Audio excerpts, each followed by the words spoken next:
नमस्कार गायत्री किचन को स्वागत। मु पुणी आज गोटे नुआ रेसिपी नहीं कि आसी आपण मानक तार ना हूँ साही पनीर। देखो केते सुंदर भाव में बनई। आपण मो चैनल को सब्सक्राइब न करथिले जल्दी कर दियंतु।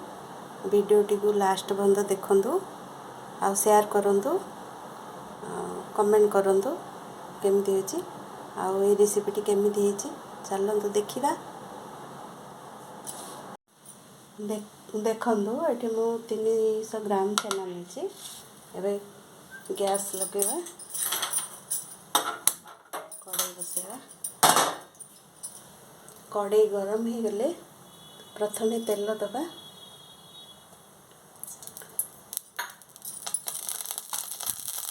मुझे गोटे पियाज काटी भाजवा आरो टिके कंचा स्मेलटा गला पर्यटन टिके भाजवा।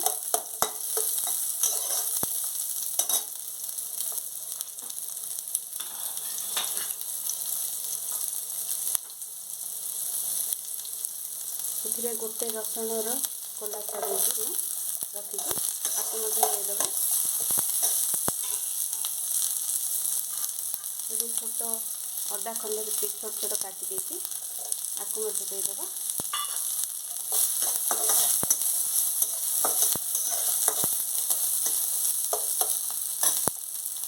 लो फ्लेम टिके भाजी नवा। एथिरे दीटा कंचा लंका देदेव। गोटे छोट टमाटो काटी आपको भी देदेव। सबको मिसेक भाजी नवा आर कंचा स्मेल गला पर्यटन भाजी देव।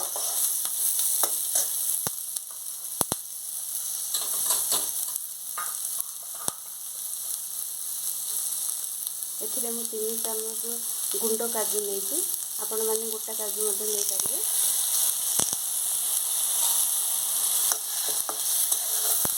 आर कच्चा स्मेल गला पर्यटन भाजी नवा।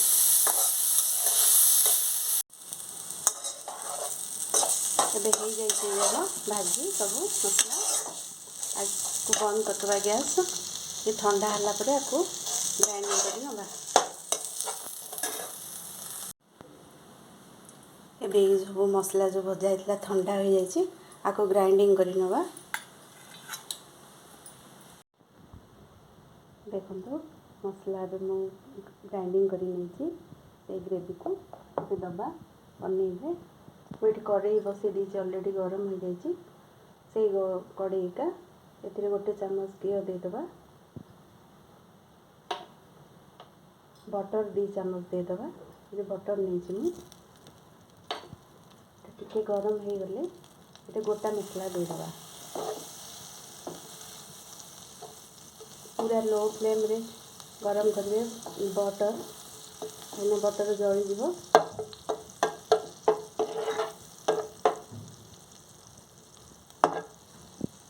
ये गोटा मसला रे मु तेजपत्ती जीरा और हलैच दालचीनी नहीं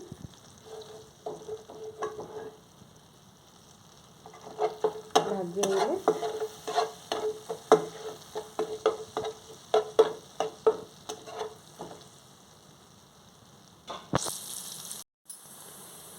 गोटा मसला भाजी जाइए अबे से ग्रेवी को देदेवा।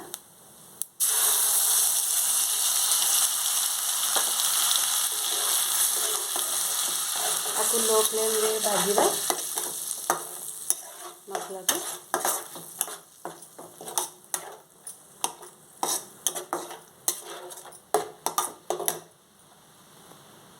एथिरे हलदी गुंड देदेवा। आधा चामच हलदी गुंड, गोटे चामच लंका गुंड, आधा चामच जीरा गुंड, चामच रे धनिया गुंड मिसई नवा। आपको लगातार घाटा पड़ो ना ग्रेवी लगिज।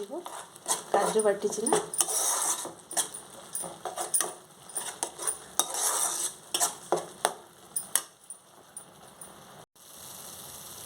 मसलाटी धीरे धीरे सीझी आसलानी। बटर घी ऊपर आसलानी। ये लुण देदेवा। स्वाद अनुसार आपण लुण देवा पड़ो।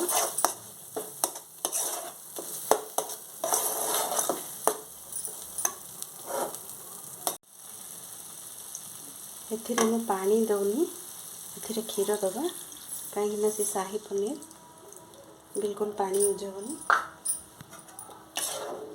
घाटी नवा पीछे नवा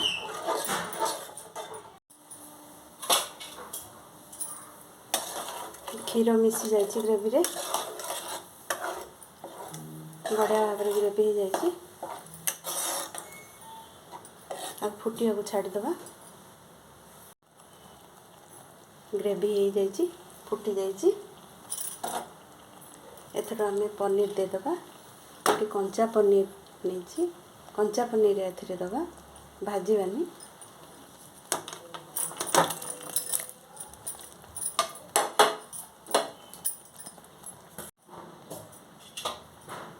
मिसाई नवा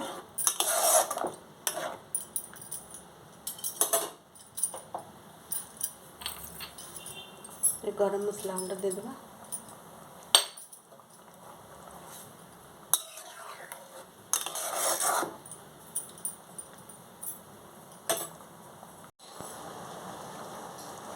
हो जाइए शाही पनीर। लास्ट रे आम कस्तूरी मेथी देदेबा टिके गरम करी गुंड कर देइथिली मु।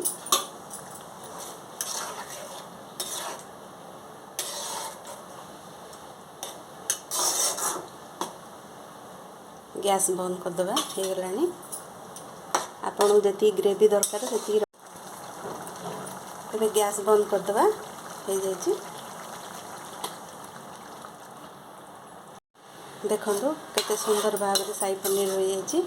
एबे आमे प्लेट को बाहर करी नबा सेटिंग करी नबा।